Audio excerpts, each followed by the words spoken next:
నమస్తే friends, welcome back to అమ్మ చేతి కమ్మదనం.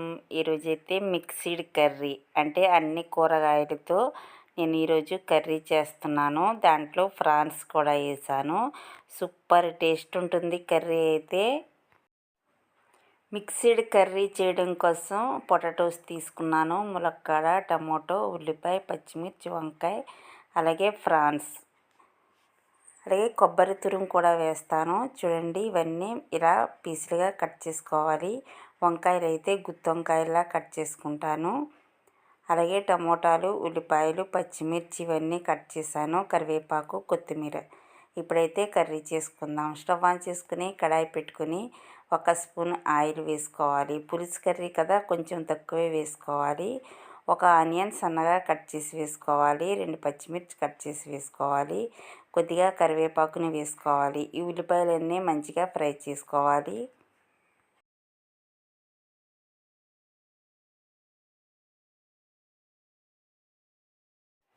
ఒక స్పూన్ అల్లం వెల్లుల్లి పేస్ట్ వేసుకుని పచ్చివాసన పోయే వరకు ఫ్రై చేసుకోవాలి.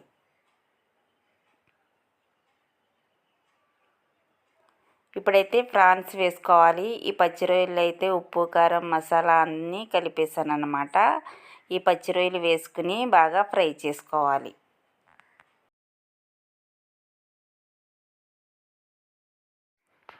ఈ ఫ్రాన్స్ అయితే బాగా ఫ్రై చేసుకోవాలి. చూడండి, పచ్చి రొయ్యలు అయితే బాగా ఫ్రై అవ్వాయి. ఇప్పుడు వంకాయలని వేసుకోవాలి. వంకాయలు అయితే గుత్తి వంకాయలా కట్ చేశాను. ఇవన్నీ మిక్స్ చేసుకుని 2 నిమిషాలు కుక్ చేసుకోవాలి. కూరగాయలన్నీ కట్ చేసి పెట్టుకున్నాను కదా. ఈ ములక్కాడలు చూడండి, నేను షార్ట్ వీడియో పెట్టాను. ఈ ములక్కాడలని ఎలా ఫ్రిడ్జ్లో స్టోర్ చేసుకోవాలో. చూడండి ఎంత ఫ్రెష్గా ఉన్నాయో. ఇప్పటికీ కూడా చాలా ఫ్రెష్గా ఉన్నాయి. ఇప్పుడైతే ఈ కూరగాయ ముక్కలన్నిటిని కూడా వేసేసుకోవాలి. ఈ కర్రీనంతా ఇలా మిక్స్ చేసుకోవాలి. మిక్స్ చేసుకుని మూత పెట్టుకుని కుక్ చేసుకోవాలి.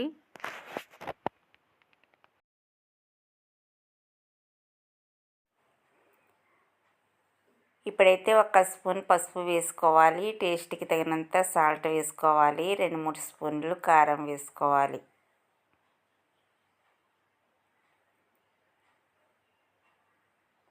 ఈ కర్రీనంతా ఒకసారి మిక్స్ చేసుకోవాలి.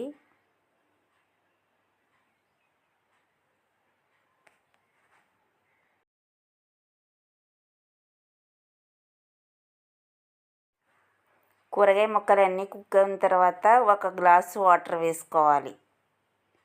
ఈ కర్రీనంతా ఒకసారి మిక్స్ చేసుకుని మూత పెట్టుకుని కుక్ చేసుకోవాలి.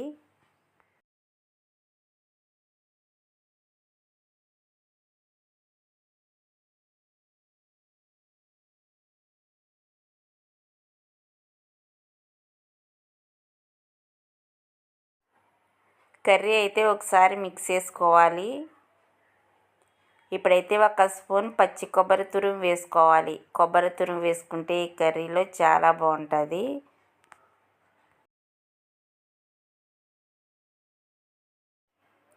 మళ్ళీ మూత పెట్టుకుని కుక్ చేసుకోవాలి.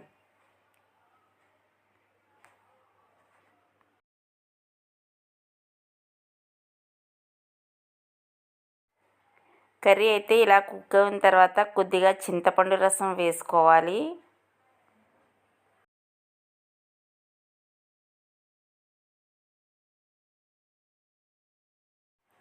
కర్రీ అంతా ఒకసారి మిక్స్ చేసుకుని మళ్ళీ మూత పెట్టుకుని కుక్ చేసుకోవాలి.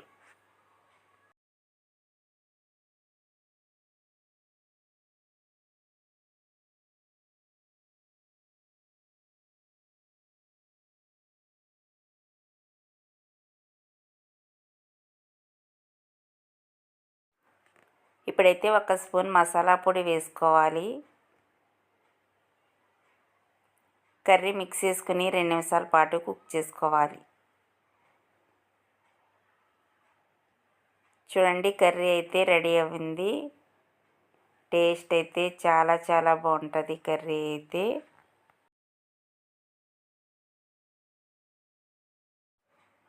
మిక్స్డ్ కర్రీ అయితే మా అమ్మ ఎక్కువగా చేసేదన్నమాట.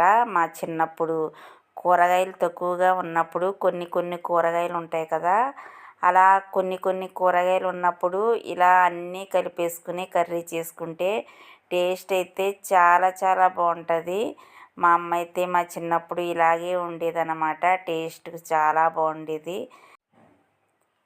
కర్రీ అయితే రెడీ అయిపోయింది. కొద్దిగా కొత్తిమీర వేసుకుని స్టవ్ ఆఫ్ చేసుకోవాలి. వేడి వేడి అన్నంలో ఇలా మిక్స్డ్ కర్రీ వేసుకుని తింటే సూపర్ టేస్ట్ ఉంటుంది. సూపర్ టేస్టీగా మిక్స్డ్ కర్రీ అయితే రెడీ. అలాగే మా రెసిపీ మీకు నచ్చిందా?